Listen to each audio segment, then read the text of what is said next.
दोस्तों मेरा नाम है अनुज। आज आपके लिए लेकर आ गए हैं एक बहुत अनोखा टॉपिक। आई एम श्योर कि आपने ऐसा वीडियो अभी तक यूट्यूब के ऊपर नहीं देखा होगा। आज के हम लोग बात करने वाले हैं training in 20s versus training in 30s की। बने रहिए मेरे साथ।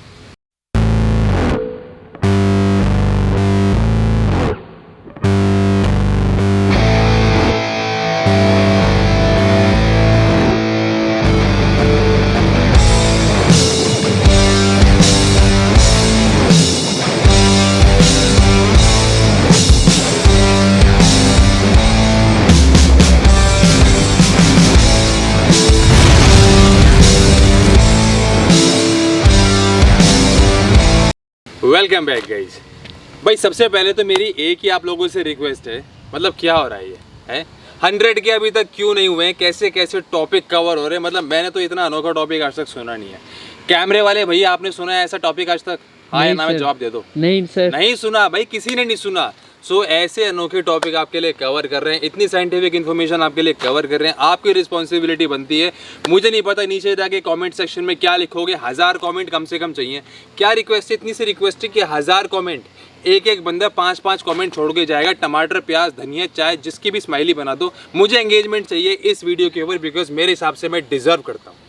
आप गाइस बात करते हैं आज के वीडियो की। हम लोग बात कर रहे हैं, टाइटल तो ये है कि training in 20s versus training in 30s, लेकिन हम लोग कंपेयर करेंगे एक पर्सपेक्टिव को भी कि आप जब फिटनेस की बात करते हैं, आपके गोल्स किस तरीके से चेंज होते हैं, आपकी फिजिक किस तरीके से चेंज होती है, आपका रिकवरी टाइम पीरियड किस तरीके से चेंज होता है।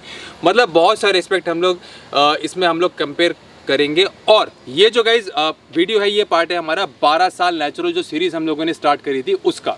इसका रीज़न ये है गाइज, बिकॉज 12 साल नेचुरल जो सीरीज़ है, इसमें हम लोग मेजॉरिटी ऑफ द इन्फॉर्मेशन जो होती है वो होती है मेरे खुद के पर्सनल ट्रेनिंग एक्सपीरियंस से। इस सीरीज़ में जितने भी एपिसोड हम लोगों ने कवर करे, मैंने शेयर करे अपने पिछले 12-13 साल का जो मैंने जिम में ट्रेनिंग करी है उसका एक्सपीरियंस। अब सिर्फ इसमें बॉडी बिल्डिंग की बात नहीं होती है, फिटनेस की बात भी होती है, हेल्थ की बात भी होती है, डाइट की बात भी होती है। खैर, हम लोग सबसे पहले बात करते हैं इन टर्म्स ऑफ, क्योंकि सबसे पहले आपका हमेशा ये रहता है पॉइंट ऑफ व्यू कि भाई फिजिक के बारे में आप बताओ कि किस तरीके से फिजिक चेंज होती है 20s में 30s में। मैं कैसे आपको बताता हूँ, जब मैंने 19 साल की एज में ट्रेनिंग करना स्टार्ट करा था, यस आपको पता है कि मैंने जिम से स्टार्ट नहीं करा था, मैंने एक डंबल से स्टार्ट करा था। लेकिन आपको बताऊँ रिजल्ट में ना बहुत ज़्यादा फ़र्क होता है। मेरे जो ऐसे दोस्त हैं जिनकी एज अभी 19, 20, 21 साल है, ट्रस्ट मी यार, अगर आपको अभी जल्दी रिजल्ट आ रहे हैं ना, तो ऐसा नहीं है कि हमेशा होने वाला है। ये मैं आपको अपने एक्सपीरियंस से ही बता रहा हूँ, और जो मेरे क्लाइंट के ऊपर रिजल्ट आते हैं उनके हिसाब से ही बता रहा हूँ कि आप अगर 19, 20, 21 साल की बात करें, आपका मेटाबॉलिक रेट ऑलरेडी अच्छा होता है अगर आप थोड़े से भी लाइफ में एथलेटिक रहें, या फिर आपका अगर थोड़ा सा एक्टोमॉर्फ अगर बॉडी स्ट्रक्चर है तो। लेकिन आप अगर 30s में आप अगर थोड़े बहुत एथलेटिक भी हैं और आपका अगर मेटाबॉलिक रेट थोड़ा सा हाई भी रहा है, बिकॉज आप अगर एक एक्टोमॉर्फ है, तब भी आपके लिए उतना आसान नहीं रहेगा अपनी फिजिक को मेंटेन करना जितना कि 20s में रहता है। मैंने कहा आप मेरी जितनी भी आप पुरानी फ़ोटोज़ अगर देखोगे इंस्टाग्राम के ऊपर भी, मैं कुछ फ़ोटोज़ आपके लिए यहाँ पर लगा दूंगा स्क्रीन पर एज ए रेफरेंस। आप देख पाओगे कि मैंने लगभग majority of the time in my 20s, like अगर एक डेकेड की बात करें तो उसमें 7 से 8 साल मेरे पूरा का पूरा साल 6 या 8 पैक आपको बड़े आसानी से आपको दिखते रहे। लेकिन अब जब मैं 32 का हूँ, मेरे पिछले 2 ट्रांसफॉर्मेशन से मैं आपको ये बता सकता हूँ कि पहले के मुकाबले मुझे अब रिप्ड होना थोड़ा सा ज़्यादा डिफिकल्ट लगता है। पहले क्या होता था कि मैं अगर थोड़ी बहुत भी कार्डियो इंक्लूड करूं अपने वर्कआउट में, it was easier for me to get lean. अब क्या है कि मुझे बहुत ज़्यादा कार्डियो इंक्लूड करना पड़ता है मेरे रूटीन में, तब जाके मुझे सेम लेवल ऑफ फिजिक का जो मेरा टारगेट है वो अचीव हो पाता है।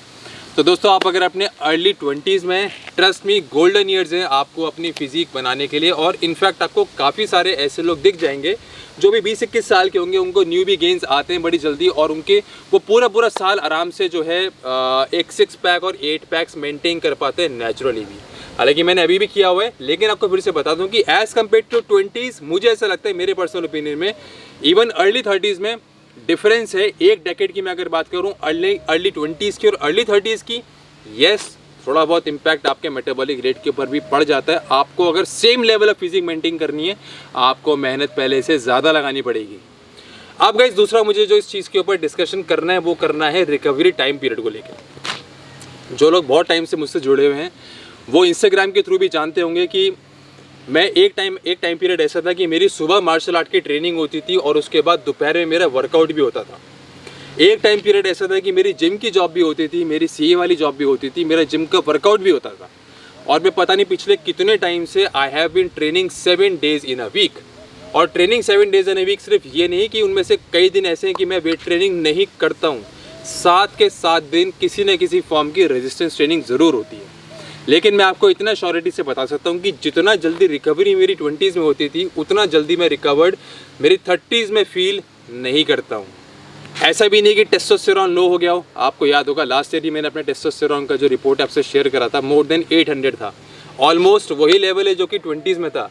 लेकिन यस, मुझे कहीं ना कहीं ऐसा फील होता है कि जो 20s वाली जो आपकी एज होती है ना, उसमें आपका रिकवरी पीरियड भी थोड़ा सा शॉर्ट होता है। थोड़ा जल्दी आप रिकवर महसूस करते हो, रिकवर आप कर पाते हो। और जो गाइस मुझे क्वेश्चन सुनने को मिलता है आपसे ज़्यादातर वो ये है कि क्या 20 के जो गेन्स होते हैं, यानी कि 20s में जिस तरीके से आपको गेन देखने को मिलते हैं, क्या 30s में भी उसी तरह से आपको गेन देखने को मिलते हैं? सबसे पहले आपके दिमाग से मैं फितूर उतार दूं, ऐसा नहीं होगा कि यार आपने अगर 19-20 साल की उम्र में वर्कआउट करना शुरू करा, आप ऐसे थे, 2 साल में आप ऐसे हो गए, 4 साल में आप ऐसे हो गए और 10 साल में आप फ्रेम में नहीं आओगे। ऐसा नहीं होगा यार।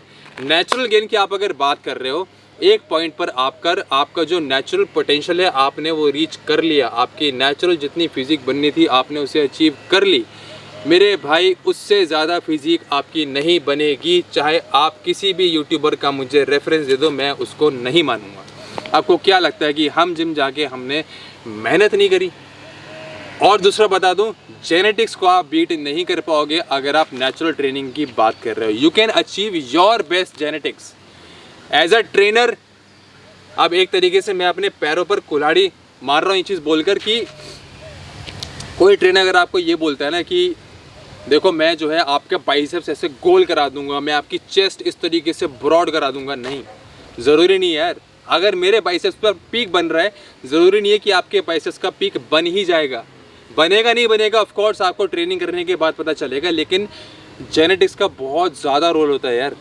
मैं पागल थोड़ी ना हूँ कि आज तक हमारी जो चेस्ट है यार वो डिसप्रपोर्शनेट है as compare to my arms. आप जाकर चेक कर लेना इंस्टाग्राम के ऊपर। आप में से शायद कुछ लोगों ने देखा भी होगा, अगर देखा होगा तो कमेंट सेक्शन में लेके मुझे बता देना। मैंने 135 किलो की बेंचेस लगाई हुई हैं। 135 किलो की बेंचेस आप में से शायद बहुत सारे लोग लगाते भी नहीं होंगे और तब भी उनकी चेस्ट हो सकता है कि मुझसे ज़्यादा मैच्योर्ड हो, मुझसे ज़्यादा हाइपरट्रॉफी हो। सो कहीं ना कहीं जब हम नेचुरल ट्रेनिंग की बात करते हैं, द पॉइंट हियर इज़ कि आप अगर अपनी 20s में हैं, आपने 4-5 साल की ट्रेनिंग करी, आपने अच्छे गेन्स देख लिए, प्रोग्रेशन वो नहीं चलने वाला है मेरे दोस्त। जैसे मैंने बताया कि अगर आप 25 में ऐसे हो तो 35 में आप स्क्रीन में नहीं समाओगे, ये नहीं होने वाला है। ऐसी एक्सपेक्टेशन मत रखना।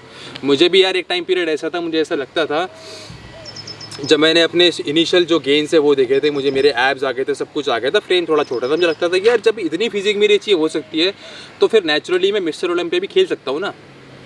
ऐसे भी एक टाइम था और आई एम श्योर आप में से काफ़ी लोगों को ऐसा लगता होगा इनिशियली, क्या पता आज की डेट भी लगता हो। मुझे यार कमेंट सेक्शन में लिख के बताना आपकी इन सब चीज़ों के बारे में क्या राय है, वो बहुत ज़्यादा ज़रूरी है। बिकॉज मैं जानना चाहता हूँ कि आपके दिमाग में क्या चल रहा है फिलहाल अगर आप 20s में है तो। सो इसलिए गाइस जो मैच्योरिटी भी होती है ना, वो आप अगर अपनी 20s में है, 4-5 साल आपने रेगुलर अच्छी ट्रेनिंग कर ली, पॉसिबिलिटी है कि आप अपने जेनेटिक पोटेंशियल तक पहुंचने वाले हैं अगले 1-2 साल में। उसके बाद आपसे वो गेन सिर्फ मेंटेन हो पाएंगे। आप अगर उससे ज़्यादा अपना वेट लेकर जाएंगे भी, मसल मास आप बहुत ज़्यादा गेन नहीं कर पाते, ज़्यादातर फैट मास गेन होता है। उसी फ्रेम के ऊपर जनरली ऐसा आपको दिखाई देगा कि आप अगर 75 के ऊपर एब्सोल्युटली रिप्ड हैं, आपने अगर गेनिंग करा, आप उसे 80 पे लेके गए, आप जब दोबारा से सेम बॉडी फैट पर उसे लेकर आएंगे वो 75 पे होगा, कट 77 पर नहीं होगा। ये मेरा पिछला 10 से 12 साल जो मैंने इतनी बार ट्रांसफॉर्म करा है खुद को, उसके कंक्लूजन का मैं आपको एक तरीके से निचोड़ बता रहा हूँ। वन लास्ट इम्पॉर्टेंट फैक्टर कि कितना डाइट का रोल हो पाता है या कितना आपको अपनी डाइट से आप खेल सकते हैं 20s कंपेयर टू 30s। जैसे मैंने बताया, आप अगर जैसे मैं एक एक्टोमॉर्फ था, मेरा जेनेटिकली मेटाबॉलिक रेट हाई था, मेरे लिए लीन डाउन होना बहुत ज़्यादा आसान था इन माई 20s, अगर मैं ज़्यादा कार्ब्स भी इंटेक रखता हूँ तो। लेकिन फ़िलहाल मुझे अपने इंटेक में कार्बोहाइड्रेट तक का भी काफ़ी ज़्यादा ध्यान देना पड़ता है। अगर मैं उसको चेक में नहीं रखता हूँ, मेरे लिए मुश्किल होता है कट करना। जैसे मैंने बताया कि 20s में आसान था मेरे लिए, मैं अगर थोड़ा बहुत कार्ब्स को ऊपर नीचे लेकर भी जाता था फिर भी काम चल जाता था, लेकिन 30s में ऐसा नहीं हो पाता है। इसलिए गाइज मैं आपसे कह रहा हूँ कि अगर आप 20s में हो, ट्रस्ट मी गोल्डन पीरियड है। आप अगर 20s में जिम जा रहे हैं, अच्छा वर्कआउट कर रहे हैं, अच्छे आपको गेन्स आ रहे हैं। And to summarise this video, yes recovery period में थोड़ा सा फ़र्क पड़ता है। मैं ये नहीं कहूँगा यार कि ज़मीन आसमान का फ़र्क पड़ता है, बट यस मुझे अच्छे से याद है कि पहले कितनी जल्दी मेरी रिकवरी होती थी, अब कितनी होती है। इसके अलावा मसल मैच्योरिटी की आप अगर बात करो, आपने नेचुरल ट्रेनिंग 7-8 साल की कर ली, अच्छी खासी मैच्योरिटी आपकी आ गई, सेम प्रोग्रेशन से आपको ग्रोथ देखने को नहीं मिलने वाली है। इसके अलावा जितना हम लोग डाइट के बारे में बात करें, कहीं ना कहीं आपको, अगर आप एक एक्टोमॉर्फ भी हैं, अगर आप एंडो हैं, तो सोचो आपको कितना ज़्यादा सोचकर चलना पड़ेगा। तो इसलिए थोड़ा सा उस चीज़ का भी आपको ध्यान देने की ज़रूरत पड़ती है जब 30s में होते हैं। और जो मेरे कुछ ऐसे दोस्त हैं जो कि इस वीडियो को देख रहे हैं, जो कि 30 के आसपास हैं और अभी तक उन्होंने वर्कआउट स्टार्ट नहीं करा है, यार अपने रिजल्ट कभी भी एक 18-19 साल के जो भी आपके आसपास रहते हैं, अगर आप किसी यूट्यूबर की बात कर लो, चाहे जो आपके पास आसपास रहते हैं उनके रिजल्ट की आप बात कर लो, उनसे कंपेयर मत करना। आप अगर 30s में स्टार्ट कर रहे हो, आपको रिजल्ट थोड़े स्लो देखने को मिलेंगे, बिकॉज जो 20s में कर रहे थे उनके भी स्लो हो जाते हैं। बाकी rest of it is upon your genetics, upon your body type and various other factors. So guys, इस टॉपिक को और नहीं खींचते हुए करेंगे इसको एंड। कमेंट सेक्शन में उम्मीद कर रहा हूँ एक बंदे के 5 कमेंट आ गए होंगे। अगर नहीं आए हैं, जाने से पहले मुझे 5 कमेंट लिख कर दो अभी। मैं दोबारा वीडियो में नहीं आऊँगा, पहले बता रहा हूँ। कैमरामैन साहब, अगली बार वीडियो शूट करें तो मुझे रोक देना, बिकॉज मैं नहीं आऊँगा अगर इन्होंने एक बंदे ने 5 कमेंट नहीं करे। गाइस लेट जाऊँगा यहाँ पर, मैं बता रहा हूँ, 5 कमेंट छोड़ कर जाना, तभी नेक्स्ट वीडियो मुलाकात होगी। Thank you so much guys for watching this video. Cheers.